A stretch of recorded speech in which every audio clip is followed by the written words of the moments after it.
Where are you likely to spend your final day? Likely? You're likely going to spend your final day in a room like this.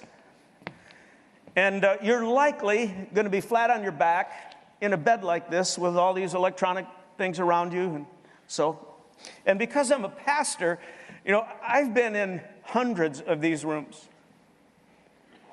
And I sit next to people who are in their final days, sometimes their final hours. And so I know how this goes. I've been through this drill many, many times. I have never yet had anybody say in their final hours, hey, can you send someone to the basement of my house and get that bowling trophy that I won 27 years ago? Bring it to the hospital room. I'd like to put it right up here. It'll make me feel better as I die. Or can you send someone to the bank and have them get a suitcase full of cash, and I want to just hold it as I expire? Or can you send someone to the car wash with my BMW, have them get all cleaned up, put it outside so I can look at it as I meet my maker? These aren't the conversations that happen near the end of a life. You know what people talk about at the end of their life? Just two things. They talk about whether or not they're right with their families,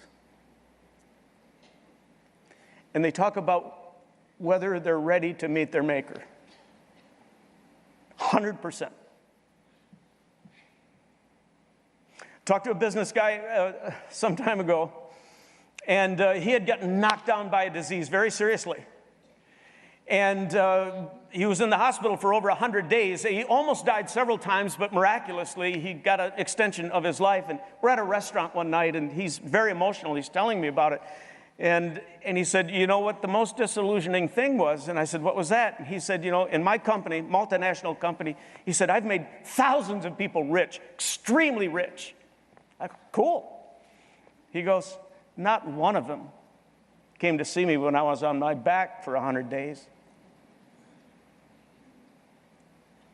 And he got all emotional.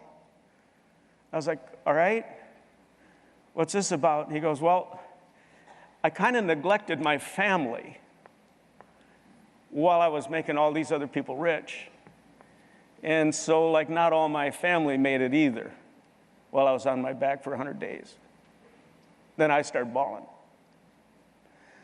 I was like, yep, my friend, you got that wrong.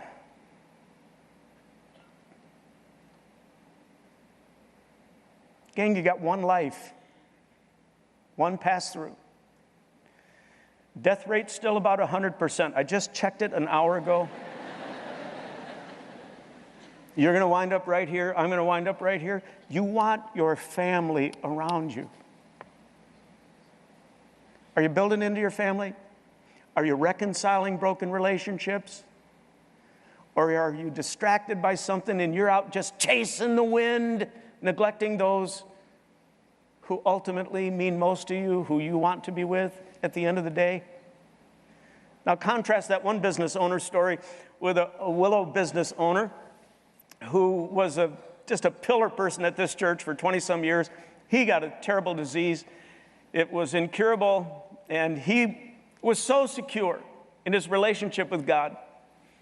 He said, I don't want to die in a hospital. I want to die in my home in Barrington.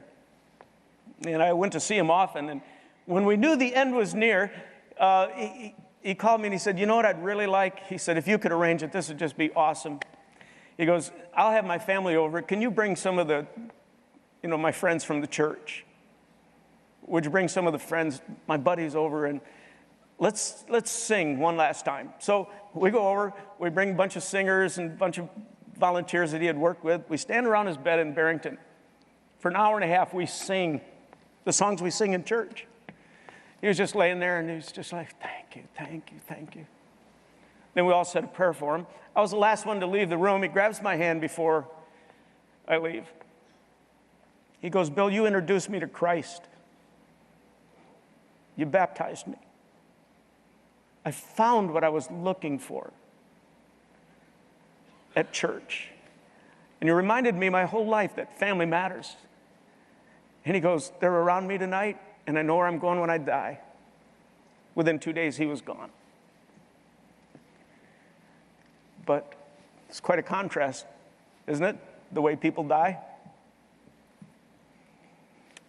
when you get to the end, you're just really going to want to know that you're good with family and that you're good with God. Because then you're satisfied and you're secure about your future. The only problem is that all of life presents you with a never-ending series of distractions. And they're not all terrible distractions. Academia is not a terrible distraction. Finding the right job is not a terrible distraction. Some material goods, those aren't terrible things. It's just we get taken off the main road, and pretty soon we get far enough down one of those rabbit trails and we go, I'm off the path. And it feels like chasing the wind, and it's not satisfying, and it's meaningless.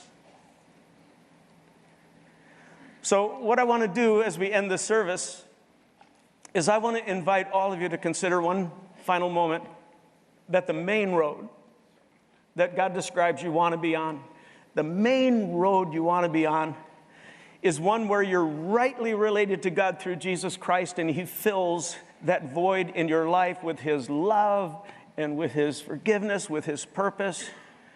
And then you have a community of people around you that are feeling the same way and walking on that same road, and hopefully your family's on that same main road.